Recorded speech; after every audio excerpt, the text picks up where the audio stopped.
तो स्टूडेंट्स, आज हम लोग स्टार्ट करते हैं acid base and salts chapter का थर्ड लेक्चर। ठीक है, पिछले लेक्चर में हमने देखा था एसिड्स की दो प्रॉपर्टीज कि किस तरह से एसिड्स मेटल्स के साथ रिएक्ट करते हैं और किस तरह से एसिड्स जो है वो मेटल हाइड्रोजन कार्बोनेट के साथ रिएक्ट करते हैं। तो चलिए आज हम देखेंगे तीसरा प्रॉपर्टी एसिड का,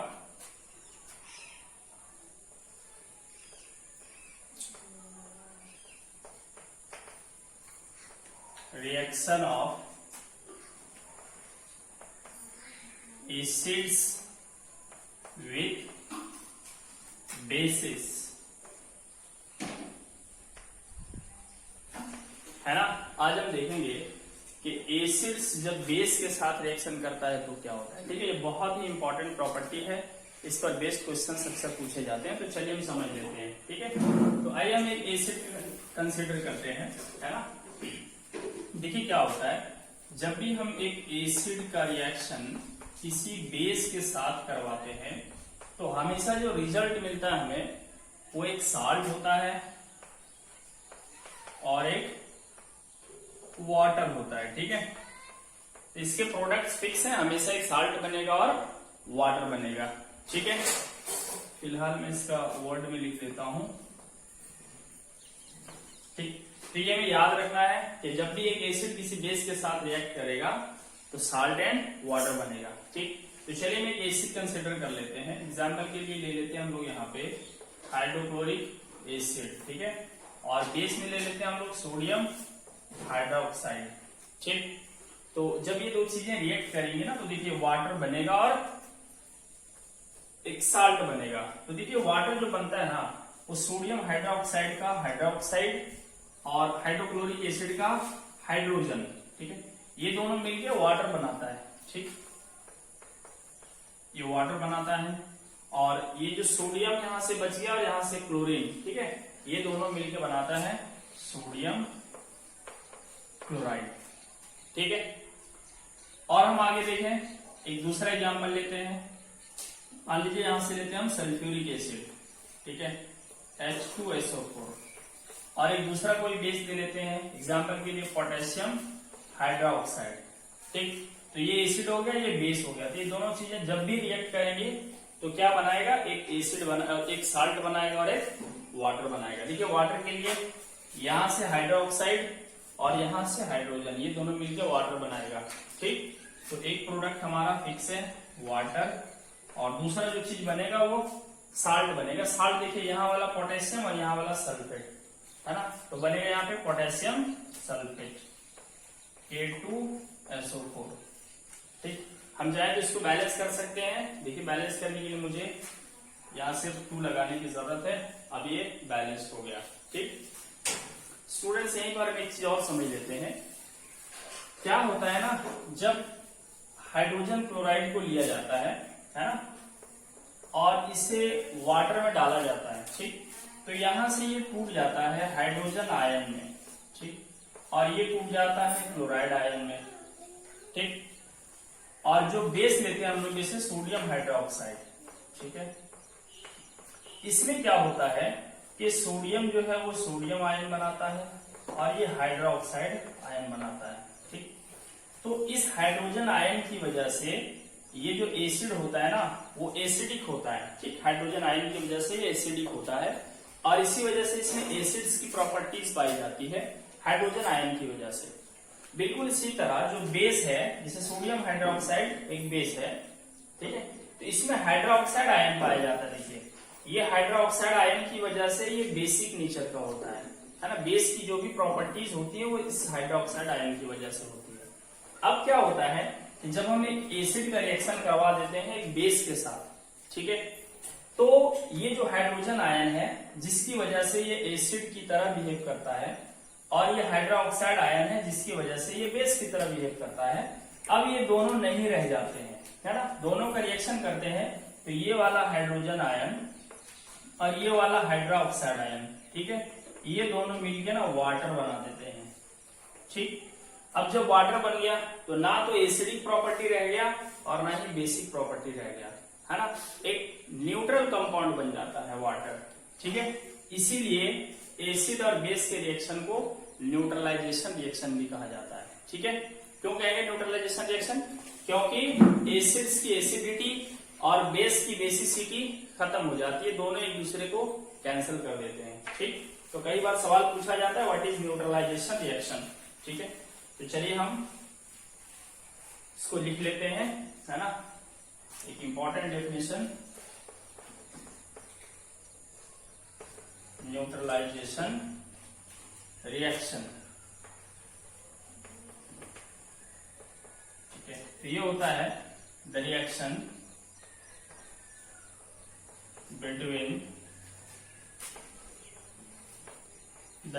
between acid and base, the reaction between acid and base to form salt and water is called neutralization reaction. Neutralization reaction, ठीक है, और स्पेलिंग मिस्टेक है यहाँ, न्यूट्रलाइजेशन रिएक्शन, है ना। इसके एग्जाम्पल ये भी है और ये भी है। ठीक है, सवाल है कि इसे न्यूट्रलाइजेशन रिएक्शन क्यों कहते हैं, तो इसका आंसर होगा This is because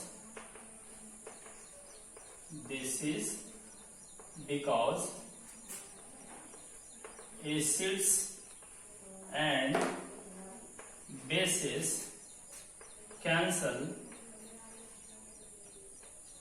the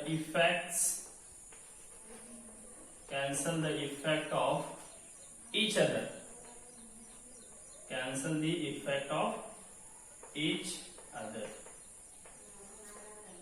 ठीक है, चलिए तो अब हम आगे देखते हैं कि एसिड्स और बेस का अगली प्रॉपर्टी क्या है।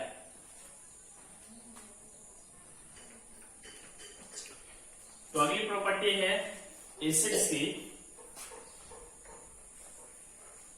Reaction between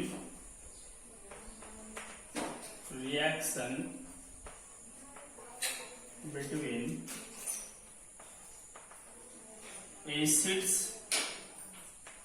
and metal oxides। ठीक है, यानी कि जब एसिड का रिएक्शन मेटल ऑक्साइड्स के साथ होगा तब क्या होगा। ठीक, तो थोड़ा सा हमें यहां समझना होगा कि ये मेटल ऑक्साइड्स क्या होते हैं। ठीक, तो देखिए स्टूडेंट्स, मेटल ऑक्साइड क्या है, एक मेटल और ऑक्सीजन के बीच का रिएक्शन। जैसे कि मैग्नीशियम एक मेटल है और ऑक्सीजन के साथ रिएक्ट करके ये मैग्नीशियम ऑक्साइड बनाता है, तो इसे हम एक मेटल ऑक्साइड कहेंगे। ठीक, फिर इसी तरह सोडियम एक मेटल है और ये ऑक्सीजन के साथ रिएक्शन करके सोडियम ऑक्साइड बनाता है, ये भी मेटल ऑक्साइड हो गया। ठीक है, ये मेटल ऑक्साइड है। और भी इसी तरह से कैल्शियम ऑक्साइड एक मेटल ऑक्साइड है ना, जिंक ऑक्साइड एक मेटल ऑक्साइड है, पोटेशियम ऑक्साइड एक मेटल ऑक्साइड है। ठीक, तो ये सब मेटल ऑक्साइड्स होते हैं। तो हमें ये देखना है कि मेटल ऑक्साइड्स जब रिएक्ट करते हैं एसिड्स के साथ तो क्या होता है। तो देखिए क्या है कि जब भी एक एसिड, है ना, रिएक्ट करेगा मेटल ऑक्साइड के साथ, ठीक, तो ये बनाता है साल्ट प्लस वाटर। ठीक है, साल्ट और वाटर बनाता है। मैं फिर से इसे वर्ड में लिख देता हूं। ठीक, वाटर बनाता है। ठीक है, जैसे एग्जांपल के लिए चलिए हम ले लेते हैं हाइड्रोक्लोरिक एसिड को ले लेते हैं, है ना, और इसके साथ हम मेटल ऑक्साइड ले लेते हैं मैग्नीशियम ऑक्साइड को। ठीक, मैग्नीशियम ऑक्साइड। तो ये दोनों रिएक्ट करेंगे तो क्या होगा, एक तो वाटर बनना है। अब वाटर के लिए हमें पता है हाइड्रोजन और ऑक्सीजन की जरूरत होगी। ठीक, तो ये हाइड्रोजन और ऑक्सीजन मिलकर के वाटर बनाता है। ठीक, अब बच यहां से मैग्नीशियम और क्लोरीन। तो मैग्नीशियम और क्लोरीन मिलकर जो साल्ट बनाता है वो होता है मैग्नीशियम क्लोराइड।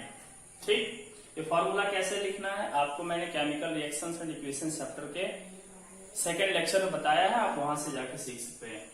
ठीक, तो ये देखिए एसिड और मेटल ऑक्साइड रिएक्शन करके क्या बनाता है, साल्ट और वाटर। ठीक, एक और एग्जांपल ले लेते हैं हम लोग सल्फ्यूरिक एसिड के साथ, H2SO4 प्लस सोडियम ऑक्साइड ले लेते हैं।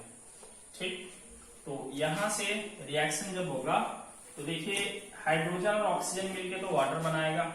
ठीक, H2O, और देख सकते हैं यहां से सोडियम बचेगा, सल्फेट जो कि बनाएगा सोडियम सल्फेट। ठीक है, चलिए अब हम थोड़ा सा इक्वेशन को बैलेंस कर देते हैं, है ना। इस वाले इक्वेशन को देखिए, क्लोरीन यहाँ पे डबल है और हाइड्रोजन डबल है, तो यहाँ 2 लगा देंगे। देखिए बैलेंस हो गया।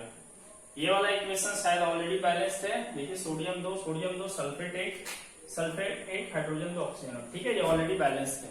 ठीक है, तो एसिड्स और मेटल ऑक्साइड जब रिएक्शन करेगा तो साल्ट और वाटर बनाएगा। चलिए एक चीज यहाँ ध्यान देने वाली बात है, अभी हमने पढ़ा था कि एसिड और बेस, है ना, एसिड और बेस जब रिएक्शन करता है तब भी प्रोडक्ट जो होता है वो साल्ट और वाटर ही होता है ना, साल्ट और वाटर ही होता है। ठीक है, तो अब हम यहां ध्यान दे सकते हैं कि एसिड, साल्ट और वाटर, यहां भी देखिए एसिड, साल्ट और वाटर, यानी कि एसिड जब बेस के साथ रिएक्शन करता है तभी साल्ट और वाटर बनता है, और यहाँ देख रहे हैं कि एसिड जब मेटल ऑक्साइड के साथ रिएक्शन करता है तब भी साल्ट और वाटर बनता है। मतलब रिजल्ट सेम है। अब देख सकते हैं प्रोडक्ट सेम बन रहे हैं, इसका मतलब है कि रिएक्टेंट का नेचर भी सेम होना चाहिए। तो एसिड की जगह पे तो एसिड है, लेकिन बेस की जगह यहाँ पे मेटल ऑक्साइड है। इसका मतलब ये है कि जो नेचर बेस का होगा वही नेचर मेटल ऑक्साइड का भी होगा, यानी कि मेटल ऑक्साइड्स बेसिक नेचर के होते हैं। मेटल ऑक्साइड जो है वो बेसिक नेचर के होते हैं। ठीक है, तो हम यहां लिख सकते हैं metal oxides are basic in nature, है ना भाई। मेटल ऑक्साइड जो है वो नेचर में बेसिक होते हैं, मतलब बीटर टेस्ट वाले होंगे। ठीक है, क्यों ये बेसिक नेचर के होंगे, क्योंकि बेस की ही तरह मेटल ऑक्साइड भी एसिड से रिएक्शन करके साल्ट और वाटर ही बनाता है। ठीक है, तो metal oxides are basic in nature because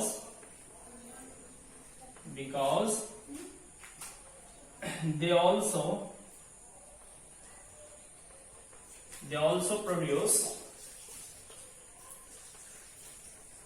also produce salt and water when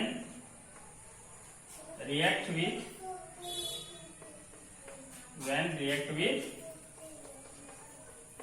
acids like bases। बेहतर होगा कि हम इसे यहां ऐड कर दें, है ना। Metal oxides are basic in nature because के बाद ना हम यहां लिखेंगे बिकॉज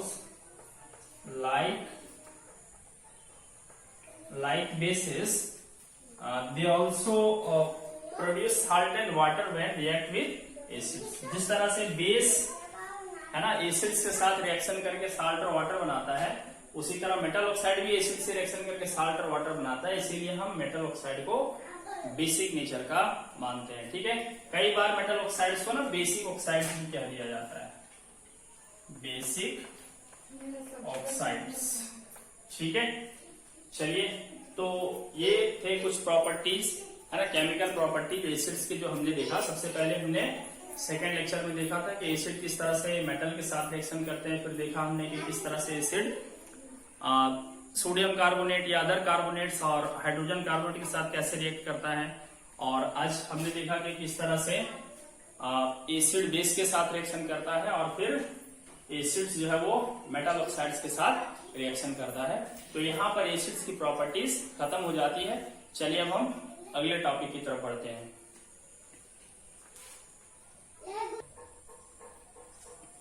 तो आइए नेक्स्ट हम देखते हैं what do all acids have in common,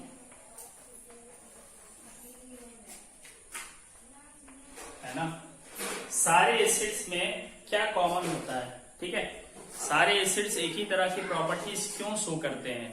सारा एसिड हमने देखा कि मेटल के साथ रिएक्शन करके साल्ट और हाइड्रोजन गैस बनाता है। इसी तरह फिर हमने देखा कि सारा एसिड जो है वो कार्बोनेट्स और हाइड्रोजन कार्बोनेट के साथ मिलकर के साल्ट बनाता है और कार्बन डाइऑक्साइड गैस बनाता है, ठीक है। तो ऐसी कौन सी प्रॉपर्टीज कॉमन है सारे एसिड्स में, तो चलिए हम उसको देख लेते हैं, ठीक। तो देखिए क्या है, हम इसको समझ सकते हैं कुछ एग्जांपल्स की मदद से, ठीक है। हाइड्रोजन क्लोराइड है, ठीक। इस चीज को अगर हम वाटर में डालें, ठीक, हाइड्रोजन क्लोराइड जो कि हाइड्रोक्लोरिक एसिड है ना, इसे अगर हम वाटर में डालें तो क्या देखा जाता है कि ये हाइड्रोजन आयंस बनाता है और क्लोराइड आयन बनाता है, ठीक। ये हाइड्रोजन आयन वाटर में होता है, इसलिए हम इसे H+Aq लिख देते हैं, ठीक। फिर इसी तरह अगर हम देखें कोई दूसरा एसिड, जैसे सल्फ्यूरिक एसिड की हम बात करें, ठीक है, इसे भी अगर हम वाटर में ऐड करें सल्फ्यूरिक एसिड को, तो क्या बनाता है, हाइड्रोजन आयन ये भी बनाता है, ठीक। 2 हाइड्रोजन आयन बनाएगा, ठीक है, और ये वाटर के साथ रहेगा इसलिए Aq लिखेंगे, और बनाता है सल्फेट आयन, ठीक। नेक्स्ट हम देखते हैं जैसे नाइट्रिक एसिड है HNO3, है ना, इसमें भी अगर हम वाटर मिक्स कर दें तो बनाएगा ये हाइड्रोजन आयन और नाइट्रेट आयन, ठीक। ये भी वाटर में होता है, ये भी वाटर में होता है, ये सब वाटर में होते हैं, इसलिए हम इनका फिजिकल स्टेट एक्वस सॉल्यूशन लिख देंगे, ठीक है। अच्छा, उसके बाद हम बात करते हैं, चलिए, कार्बोनिक एसिड की H2CO3, इसको भी अगर हमने वाटर में डिसॉल्व किया तो ये भी बनाएगा हाइड्रोजन आयन, ठीक, और कार्बोनेट आयन बनाएगा, ठीक है। इसके बाद अगर हम बात करें सल्फ्यूरस एसिड की, है ना, इसको भी अगर हम वाटर में ऐड करें तो क्या देखेंगे कि ये भी हाइड्रोजन आयन बनाएगा, ठीक, और क्या बनाएगा, सल्फाइट आयन बनाएगा, सल्फाइट आयन बनाएगा ये, ठीक है।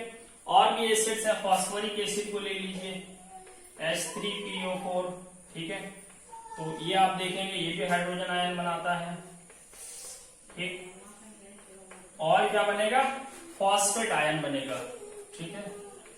यहां पे आप देख सकते हैं फॉस्फेट आयन बनेगा, ठीक है स्टूडेंट्स। तो सारे एसिड्स में हम कॉमन क्या देखते हैं, तो आप देख सकते हैं कि सारे एसिड्स वाटर में हाइड्रोजन आयन बनाते हैं, आप देख सकते हैं यहाँ पे ये भी हाइड्रोक्लोरिक एसिड भी हाइड्रोजन आयन बना रहा है, सल्फ्यूरिक एसिड भी हाइड्रोजन आयन बना रहा है, नाइट्रिक एसिड भी हाइड्रोजन आयन बना रहा है, ठीक है। कार्बोनिक एसिड भी, इसी तरह अदर एसिड्स भी क्या कर रहे हैं, ये सब के सब हाइड्रोजन आयन बनाते हैं वाटर में। यही एक कॉमन प्रॉपर्टी है सभी एसिड्स में, ठीक है। तो सवाल था what do all acids have in common, तो सारे एसिड में कॉमन ये है कि ये सब के सब हाइड्रोजन आयन प्रोड्यूस करते हैं, ठीक है। तो इसका आंसर होना चाहिए all acids produce hydrogen ion, ठीक है, H plus when dissolved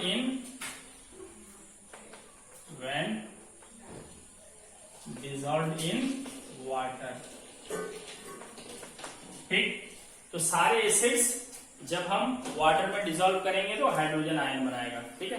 अब यहाँ ना हम एसिड का डेफिनेशन सीखेंगे, भाई एसिड क्या होता है। इससे पहले जो भी डेफिनेशन थे कि एसिड सॉर इन टेस्ट होता है या ब्लू लिटमस को रेड में बदल देता है, वो सब जो है एक कैरेक्टरिस्टिक्स है एसिड का, वो कंप्लीट या कहेंगे कि बेहतर डेफिनेशन नहीं है। तो एसिड्स को हम डिफाइन करेंगे, है ना।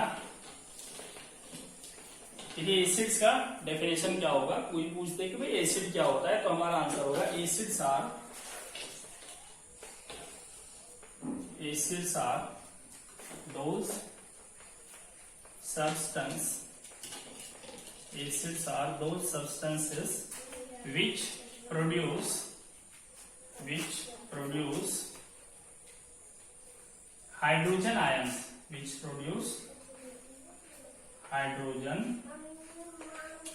ions, when dissolved in water। ठीक है, एसिड्स वो चीजें होती है जिससे वाटर में डिसॉल्व कर दें तो वो हाइड्रोजन आयन बनाता है। ठीक है, तो ये एसिड्स की हमारी डेफिनेशन हो गई। चलिए अब हम आगे बात करते हैं।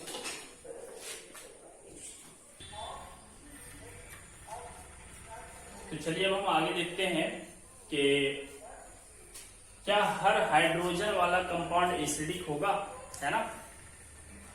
तो हमारा अगला क्वेश्चन है यहाँ पे। ठीक है,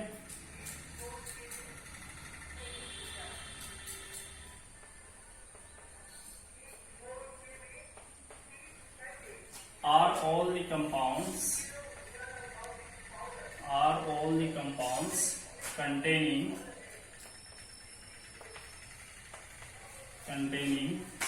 hydrogen are acids, है ना। हर वो कंपाउंड जिसमें हाइड्रोजन हो क्या वो एसिड होगा। ठीक है, तो देखिए हमने अभी क्या देखा कि जैसे HCl इसको हमने एसिड कह दिया। क्यों कह दिया एसिड? क्योंकि इसमें हाइड्रोजन है और ये हाइड्रोजन आयन प्रोड्यूस करता है ना। जब भी हम इसे वाटर में डिसॉल्व करते हैं तो हाइड्रोजन आयन और क्लोराइड आयन बनाता है। ठीक है, तो इसी तरह से हम देख सकते हैं कि ग्लूकोज जो होता है ना, C6H12O6 ये ग्लूकोज का फॉर्मूला है। इसमें भी आप देख सकते हो कि हाइड्रोजन है। ठीक, तो क्या ये भी एसिड होगा, है ना। इसमें हाइड्रोजन था तो इसे हमने एसिड कह दिया, है ना, इसे हमने एसिड कह दिया। इसमें भी हाइड्रोजन है, क्या ये भी एसिड होगा। ठीक है, और भी हम देख सकते हैं जैसे एथेनॉल C2H5OH, आप देख सकते हो इसमें भी हाइड्रोजन है। ठीक है, तो क्या ये भी एसिडिक होगा? तो ऐसा नहीं है, हम इसे एसिड नहीं कहते और इसे भी हम एसिड नहीं कहते, हालांकि इनमें हाइड्रोजन है। क्यों नहीं कहते? वो इसलिए नहीं कहते कि जब हम इसको वाटर में डिसॉल्व करते हैं, है ना, जैसे एथेनॉल को हमने वाटर में डिसॉल्व किया तो ये कोई हाइड्रोजन आयन नहीं बनाता है। ठीक है, इस तरह का कोई हाइड्रोजन आयन प्रोड्यूस नहीं करता। इसीलिए हम ये एथेनॉल जरूर है लेकिन ये एसिडिक नेचर का नहीं होगा। यही हाल कुछ ग्लूकोज के भी साथ है। ग्लूकोज को भी अगर हम वाटर में डिसॉल्व करें, ठीक है, तो ये हाइड्रोजन आयन प्रोड्यूस नहीं करता है। ठीक, इसीलिए हम क्या है कि हर हाइड्रोजन वाले कंपाउंड को एसिडिक नहीं मानते, है ना। तो आंसर क्या होगा कि क्या सारे हाइड्रोजन वाले कंपाउंड एसिडिक हो गए? तो आंसर होगा नहीं। आंसर होगा यहाँ पे नहीं।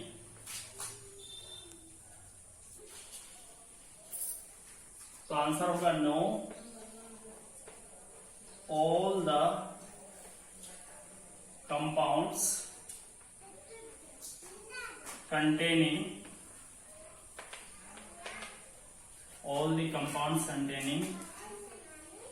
hydrogen are not acids।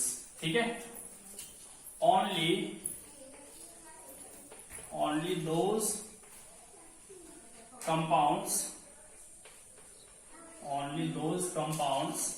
are considered as acids which can produce H plus ions,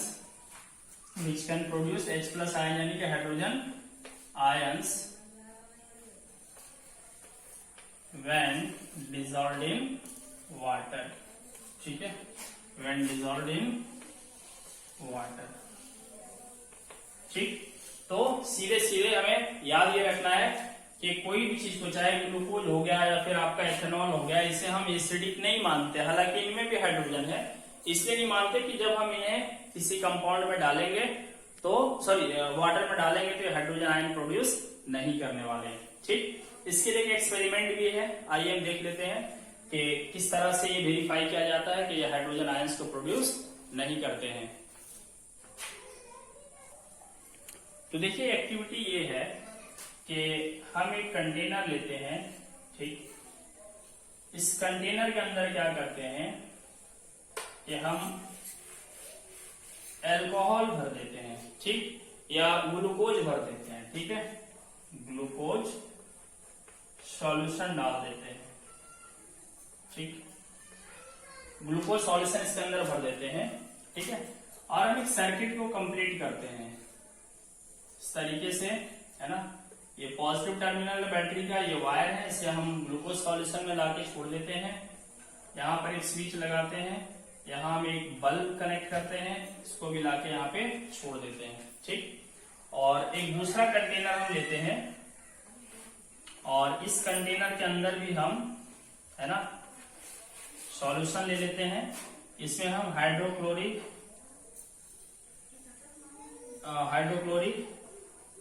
acid solution ले लेते हैं इसमें हम लोग। ठीक, और इसमें भी क्या करते हैं भाई, एक सिमिलर अरेंजमेंट करते हैं, सर्किट को कंप्लीट करते हैं इस टाइप से। ठीक है, इस तरीके से ये पॉजिटिव टर्मिनल बैटरी का, ये नेगेटिव टर्मिनल है, यहाँ भी आप देख सकते हैं नेगेटिव टर्मिनल है।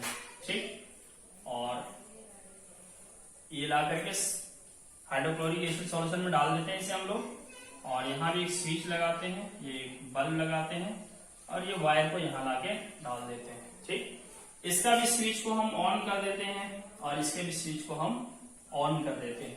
ठीक, जैसे हम स्विच ऑन करते हैं तो देखते हैं कि ये बल्ब जो है ना, ग्लूकोज सॉल्यूशन का बल्ब ग्लो नहीं करता, जबकि हाइड्रोक्लोरिक एसिड सॉल्यूशन वाला अरेंजमेंट में क्या देखते हैं कि बल्ब ग्लो करने लगा।